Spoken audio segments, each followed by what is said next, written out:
அதான் காரணம், வேற எதுவும் காரணம் இல்லை. இன்னைக்கு சொல்றால ONGC, நான் கடல்ல இருந்து பெட்ரோல் எடுக்க போறேன், கடல்ல இருந்து எரிவாயு எடுக்க போறேன். நம்ம கடல்ல இருந்து உப்பு எடுப்போம், மீன் எடுப்போம். அவன் கடல்ல இருந்து எரிவாயு எடுக்கணும்னு வர்றான். என் மீனவ சமுதாய மக்களுக்கு நான் சொல்லுவேன், இந்த நாட்டில் இருக்கக்கூடிய கடல் வளமும் மீனவர்களுக்கு தான் சொந்தம், நாட்டு வளமும் மீனவர்கள் நமக்கு தான் சொந்தம். ஒரு சீட்டு 2 சீட்டுக்காக திமுக அதிமுக வாக்களி செய்யாம மாறாதீங்க. உங்களுக்காக நாட்டில் எப்படி DSP DGP SP inspector sub inspector இருக்குதோ அதே மாதிரி போலீஸ் படையை, காவல் படையை, நெய்தல் படையை கட்டுவதற்கு எங்கள் அண்ணன் செந்தமிழன் சீமான் அவர்கள் தயாராக இருக்கிறார். நீ நெய்தல் படையை இறக்கி விட்டு பாரு, சிங்களவன் கப்பற்படை துண்டக்கான துணியக்கான இந்திய நிலப்பரப்புல இருந்து வெளியேறான இல்லையா பாரு, கடற்பரப்பு வெளியேறான இல்லையா பாரு, பாரு சவால். சிங்களவன் ஓடுறத நீ பார்க்கணும்ல, நம்ம பார்க்கணும்ல, அதுக்கு ஒரு வாய்ப்பு கொடுத்து பாருங்க. இதுவரைக்கும் அவாடிச்சு நம்ம திரும்பி வந்தோம், இனிமேல் தமிழர்கள் நாம திருப்பி அடிக்கிற காலம் வந்துவிட்டது. அதை உருவாக்குங்க. 2026 நான் போட்டியிடக்கூடிய நாகப்பட்டினம் மாவட்டம் கீழ்வேலூர்ல ஏற்கனவே 2004 சுனாமி வந்து குத்துயிரும் குறையுமா கிடக்குது.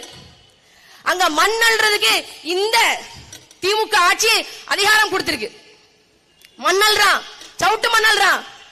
அங்க இருக்கக்கூடிய ஆட்சியாளர் IAS படிச்சவர் மாதிரியே பேசல. எப்படி பேசுறாரு? திமுக மாவட்ட செயலாளர் மாதிரி பேசுறாரு.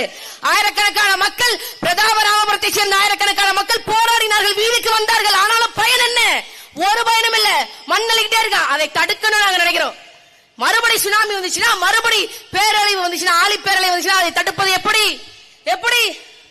நாகப்பட்டினத்தில் சொன்னாங்க, பேசினாங்க. CPCL போராட்டம் 4 ஆண்டு கால போராட்டம், 30 ஆண்டுகளுக்கு மேல நிலத்தை மக்கள் கிட்ட இருந்து, விவசாய நிலங்களை மக்கள் கிட்ட இருந்து வாங்கி பறிச்சுட்டு 600 ஏக்கர் நிலங்களை இந்த அரசாங்கம் பறித்து விட்டது.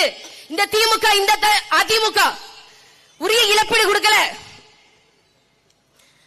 4 ஆண்டுகள் மக்கள் தெருவில் நின்று போராடுறாங்க. ஆட்சியர் கிட்ட மனு, ஏகப்பட்ட போராட்டம், ஆர்ப்பாட்டம். 2024 ஆண்டு மே 1 காலவரையற்ற உண்ணாவிரத போராட்டம் என்று பேசினாங்க. முன்னெடுத்தாங்க, மக்கள் முன்னெடுத்தாங்க. அப்பதான் நாம் தமிழர் கட்சிக்காரங்க நாங்க உள்ள போறோம். மே 9 2024 ஆண்டு நாம் தமிழர் கட்சி அண்ணன் செந்தமிழன் சீமான் அவர்களுடைய தங்கையாக நான் அந்த போராட்டத்தில் கலந்து கொள்ளும் போது நான் சொன்னேன், எனக்கு கேளுங்கள் தரப்படும், தட்டுங்கள் திறக்கப்படும் என்பதில் நம்பிக்கை இல்ல. வாங்கி CPCL கதவை உடைப்போம், வாங்க என் அன்பார்ந்த தாய் தமிழ் சொந்தங்களை என்று கேட்டேன். இதுவரைக்கும் அந்த போராட்டத்தை கண்டுகொள்ளாத கலெக்டர் 10ஆம் தேதி வந்தான். 10ஆம் தேதி வந்து உங்களுக்கு